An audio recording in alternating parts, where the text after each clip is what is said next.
揾健康 App 為你解開健康嘅迷思。大家好，我係 Andrew Lee。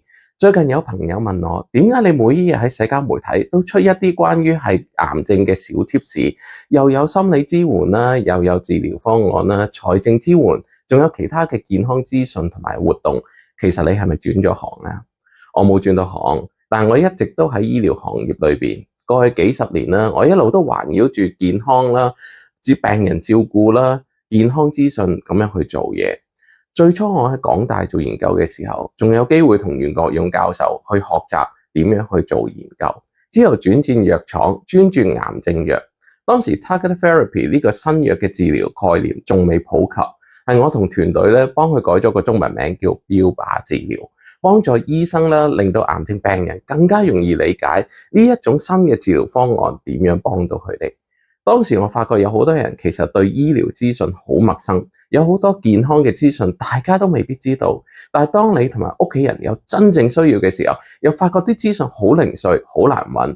於是我開始做健康講座啦、新聞稿啦，希望幫助更加多人獲得一啲嘅清澈同埋可靠嘅醫療資訊。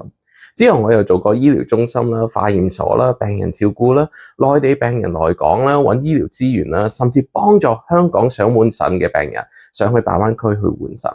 最後亦都幫一班中港嘅醫生開設咗一個跨專科、跨地域嘅醫生協會。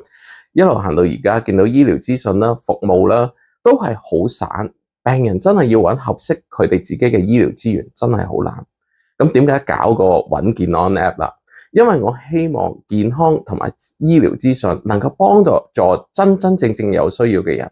我之前做咁多醫療項目，身邊都不時有朋友問我揾邊個醫生好啊？邊間醫療中心信得過啊？有咩治療方案啊？仲有啲咩支援啊？我點解唔將呢啲嘅資源直接開放俾所有嘅朋友呢？